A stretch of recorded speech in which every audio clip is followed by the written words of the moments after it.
This interview is part of our Road to IGF series. You can find the rest by clicking here. Seers Isle is a visual novel that explores player agency in the genre, casting them as an invisible character who must use choice to change her fate. Gamasutra sat down with Geoffroy Vincens, writer for the Excellence in Narrative nominated Seers Isle, on Nico Fouqué, its art director, to talk about exploring the player's role through the story of the game, as well as the complexities of telling a good story while giving players control of it. I am Geoffroy Vincens, founder and writer at Novabox, a small indie game studio focused on narrative games and located in Bordeaux, France. The core of the team is composed of 3 people working full-time. Raphaël Bobinnec, who's the lead developer and charge of all things technical. Nico Fouqué, who's responsible for the art direction of our games, and most of the illustrations themselves. And me, Geoffroy. I am the writer, and I am also in charge of the boring administrative stuff.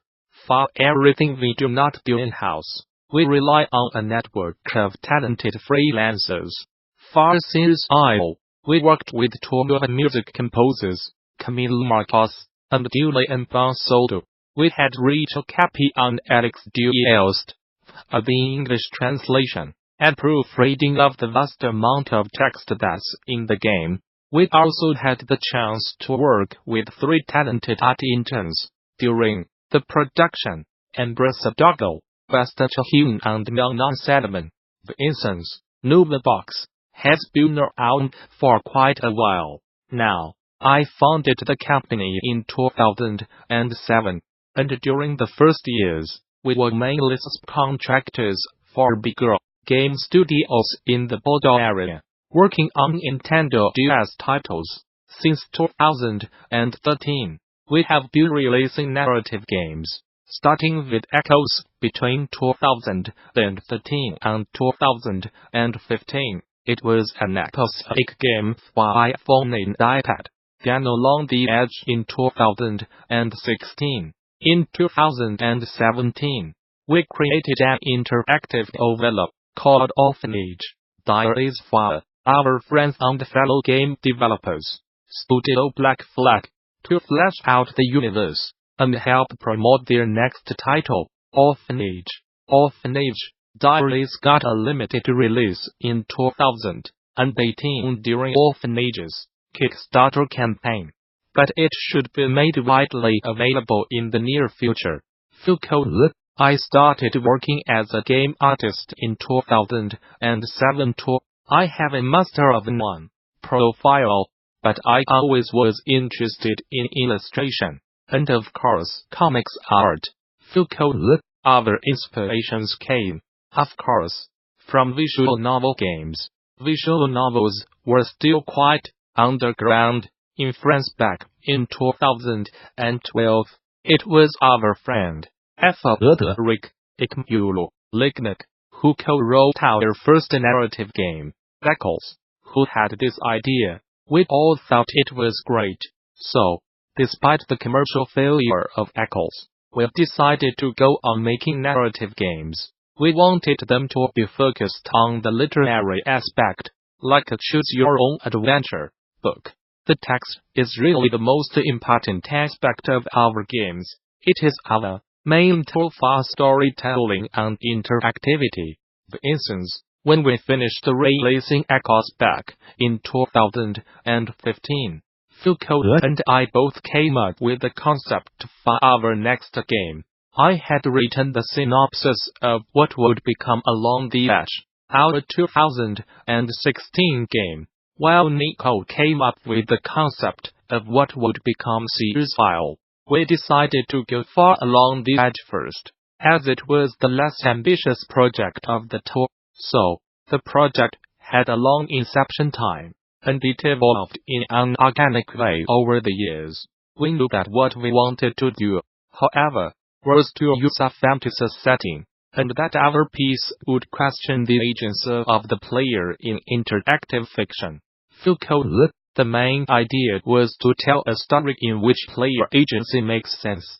In Seers Isle, our main character, Rowan, is in a situation really close to a visual novel player. She is invisible to the other characters, and she has only a few shots to change the course of events. Also, I was eager to make a story. As it happens, this aspect became very secondary in the end. For instance, as Fouqué said, we wanted to explore a meta-narrative about the agency of the player, in the context of a narrative game.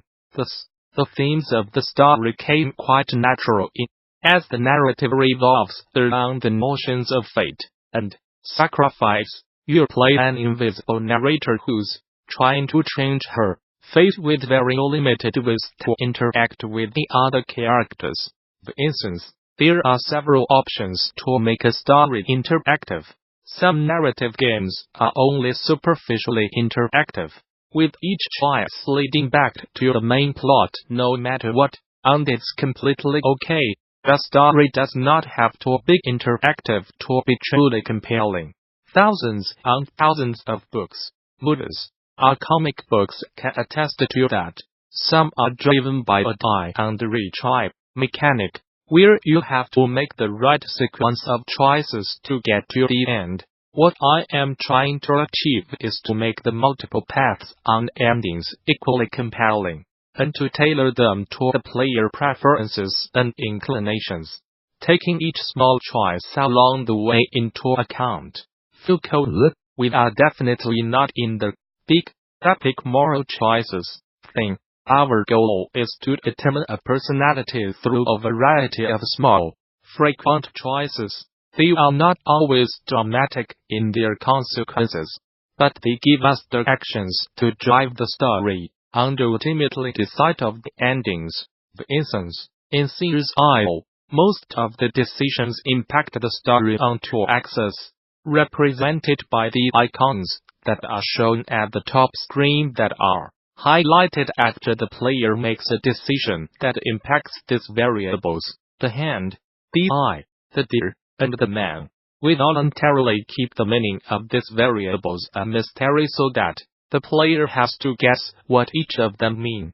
Of course, these variables are related to the main themes we wanted to explore in the game, so that gives me a broad framework of which questions to ask and which alternatives to give to the player all along the story. Fouqué. These directions will also bring you closer to one of the characters in the game. This will gradually unlock backstories, details, and, of course, new choices about the character and the setting. For instance, of course, interactivity is not mandatory to make a story compelling. However, Seers Isle, and every story we tell, would not make sense without interactivity. In non-interactive storytelling, the spectator, or the reader, has no agency at all. As an author, your job is to demonstrate your point through your characters and your plot. However, when you add interactivity to your story, you have to take a step back and let the player draw their own conclusions. You cannot demonstrate anything unless you are in a die-and-retry design. We try to give a great experience to the players on their first playthrough, but in the case of Seers Isle, the story makes more and more sense as you explore the different possible storylines. Fouqué. The main reason for me is experimentation. Interactive stories are quite new. There's a lot of things to try and discover, and new tools to write and read them. Also, I am fascinated by this feeling that things could have been so different, and the question of free will. Interactive stories are a really good way to explore these questions. It's not the only way, of course, as a good passive story could do it too. I am just more interested in experimenting with interactive stories. For now, for instance, our games fit broadly in the visual novel genre, and it's more apparent in our earlier releases which use most of the codes of the visual novel, but without the European comic book art style. Visual novels borrowed a lot from the German method of storytelling, and we wanted to distance ourselves from that, while also using a visual grammar that felt closer to us. So we ended up taking inspiration in the bande dessinée. Foucault. We wanted Seers Isle to feel like a book. That was also the case far along the edge. As we said, our narrative games are text-focused. For visual art, we need a powerful way to activate the imagination without overwriting the text. The simplest way for me to achieve this was to borrow from the comic book style.